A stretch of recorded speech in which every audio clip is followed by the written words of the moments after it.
Hey everybody, I'm John and this is Blind Whiskey Reviews.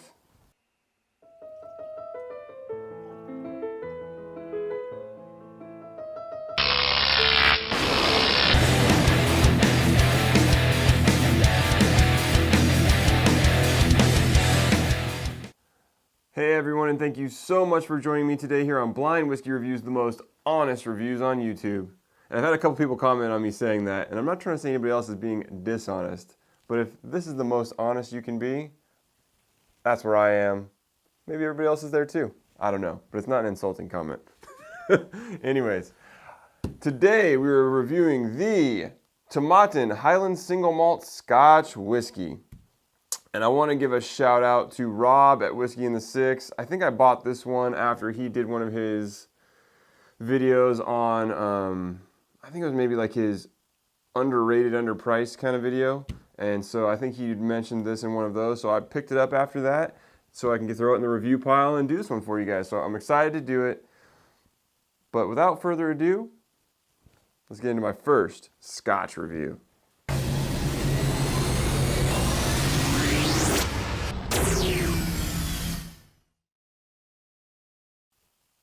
All right, everybody, let's get into the whiskey. And just by the color, I can tell, I believe we've left the US again. It's like a light straw color. Super light on this one. So I'm worried already. On the nose, that's strange. On the nose, it's kind of light, fruity. I smell something similar. I don't know how to describe it. I smell something similar to what I smelled on the Jameson review I did a few weeks back. So maybe this is another Irish whiskey? I don't know. A lot of light fruits. Apple pear. It almost has, when it first hit me, it almost smelled like had like a white wine kind of quality to it.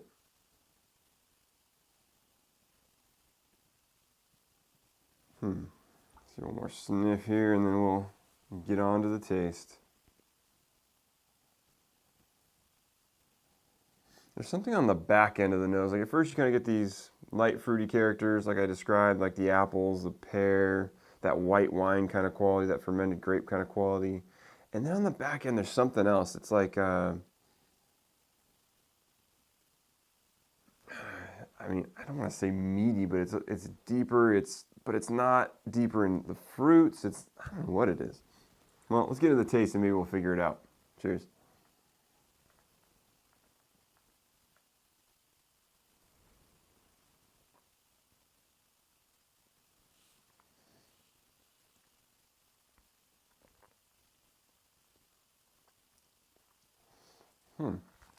That's interesting. It's good though. I got a real distinct flavor of like green apple. Like that green apple skin. It's kind of got that tart bitterness to it. And it's followed up by some sweetness.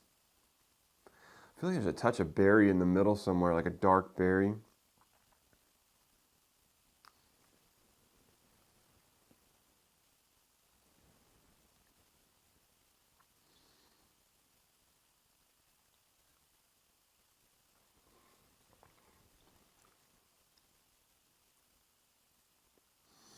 Yeah, in the back end, there's a real, I can't describe the flavoring. It's like it's not meat, but it's like this, like a heartier, rich, savory kind of character, not just the sweet fruits. I'm having a hard time putting my finger on it. It's good. It's definitely really light. I'm guessing this is a very low proof whiskey. I'm thinking we're probably like right around the 80 proof range. I mean, 80 to 85 tops. I'm very smooth, slight tingle over the palate, nothing going down the chest. Mouth feels relatively thin. Adjust this table real quick here. And, but yeah, it's enjoyable. It's got good flavor for being low proof. Nothing mind blowing, nothing real punchy, but It's an easily drinkable whiskey. I could definitely sit here and sip this for quite a while. Let me get one more taste and maybe we'll put a couple drops of water on it to see if anything happens.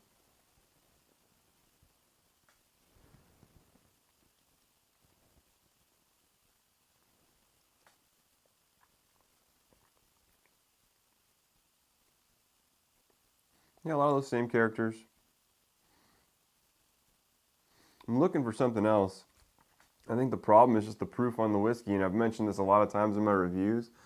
I just don't like when they bottle stuff at 80 proof or around 80 proof. It's just, the whiskey would do so much better with a few percent more, a little bit less dilution, you know, on the front end, so that way you can get a lot more of those flavors coming through. But I think this is good. Nothing mind-blowing. We've got quite a bit of whiskey here, so let's add a little extra.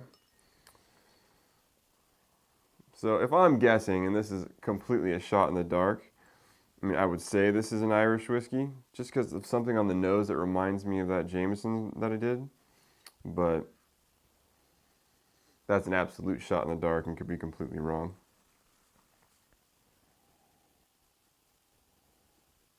Nose is about the same. There's kind of an astringent note. I smelled it before, but I didn't really separate it out. There's kind of like an astringent note on here too. I always hear people describe iodine and stuff when they're doing reviews, and I don't know, maybe it's similar to an iodine-y type character.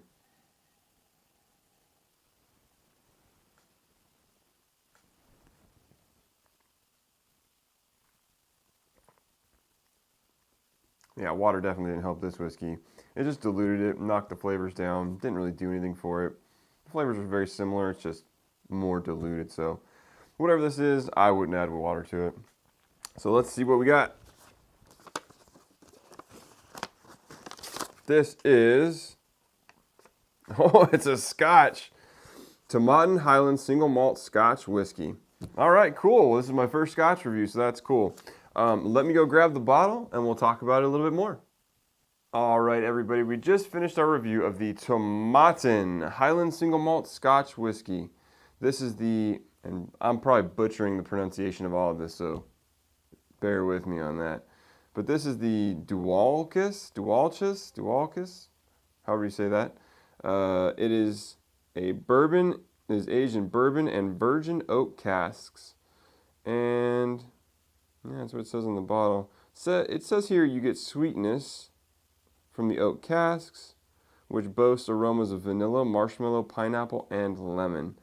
I could see some of that, you know, the vanilla, maybe even that marshmallow character, perhaps the lemon. I didn't really get pineapple per se on it, but anyways, my very first Scotch review, and actually I realized I forgot to rate it. I was thinking about it in my head, for some reason I forgot to say it. I'm going to put it right in the 80 range. I think it's solid.